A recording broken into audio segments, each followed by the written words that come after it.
देश के करोड़ों किसानों को इंतजार है प्रधानमंत्री किसान सम्मान निधि योजना की 20वीं किस्त के बाद 21वीं किस्त का।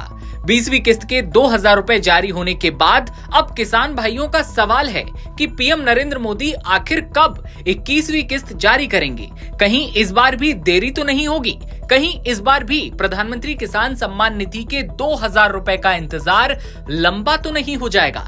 आपको याद दिला दें कि 2 अगस्त को पीएम मोदी ने वाराणसी से किसान निधि की 20वीं किस्त जारी की थी। जब इंतजार लंबा होता जा रहा था तो कई अफवाहें भी उड़ी। एक अफवाह तो ये भी थी कि सरकार ने किसान निधि के पैसे भेजना बंद कर दिया है, लेकिन फिर मंत्रालय ने खुद ऐसे किसी भी अफवाह से सावधान रहने की बात कही थी। ऐसे में किसान उलझन में हैं कि अब पीएम किसान योजना की 21वीं किस्त 2 महीने बाद आएगी या 4 महीने बाद। आइए जानते हैं इन सारे सवालों के जवाब। प्रधानमंत्री किसान सम्मान निधि योजना के तहत अब तक 20 किस्तों में 3.9 लाख करोड़ रुपए से ज्यादा किसानों को दिए जा चुके हैं। पीएम नरेंद्र मोदी ने 20वीं किस्त के तहत 9.7 करोड़ किसानों को कुल 20,500 करोड़ रुपए ट्रांसफर किए थे। अब सवाल ये कि 21वीं किस्त कब आएगी। तो बता दें कि सरकार पीएम किसान योजना की किस्त हर 4 महीने में जारी करती थी। 19वीं किस्त फरवरी में जारी हुई थी। इस हिसाब से 20वीं किस्त को जून में आना था, लेकिन ये किस्त अगस्त में जारी हुई। अब अगर 20वीं किस्त को जून की टाइमलाइन के हिसाब से आप गिनते हैं तो 21वीं किस्त अक्टूबर में जारी हो सकती है। लेकिन अगर 20वीं किस्त को उसके वास्तविक जारी होने के समय यानी कि अगस्त से गिना जाएगा तो किसानों को 21वीं किस्त के लिए नवंबर से दिसंबर तक का इंतजार करना पड़ सकता है।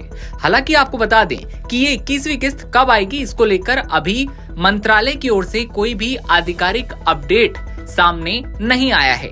किसानों के लिए जरूरी ये भी है कि अगर आप पीएम किसान योजना के लाभार्थी हैं तो अपने बैंक खाते और आधार डिटेल्स को अपडेट रखना जरूरी है। इससे किस्त का पैसा समय पर और बिना किसी रुकावट के आपके खाते में पहुंच सकेगा।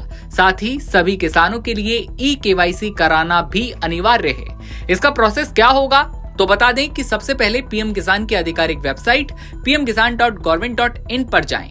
होम पेज पर फार्मर्स कॉर्नर सेक्शन में जाएं। यहां ई-केवाईसी विकल्प पर क्लिक करें, फिर अपना आधार नंबर दर्ज करें, सर्च पर क्लिक करें, आपके आधार से लिंक मोबाइल नंबर पर आने वाला ओटीपी दर्ज करें और इसके बाद सफल वेरिफिकेशन होता है और ई-केवाईसी प्रक्रिया पूरी हो जाएगी। अगर आपका मोबाइल नंबर आधार से लिंक नहीं है तो नजदीकी CSC यानी कॉमन सर्विस सेंटर जाकर ई-केवाईसी को अपनी पूरी करवाएं और उसके बाद आपकी प्रोसेस कंप्लीट होती है। आपको पता लगेगा पूरी जानकारी के बारे में और किसान निधि का जो पैसा है वो कब आएगा इस बारे में हमने आपको बताया। मंत्रालय की ओर से कोई अभी आधिकारिक अपडेट नहीं आया है। जैसे कोई बड़ी खबर अब सामने आती है आप तक पहुंचाएंगे। तब तक के लिए आप दीजिए हमें इजाजत और बने रहिए नवभारत टाइम्स के साथ।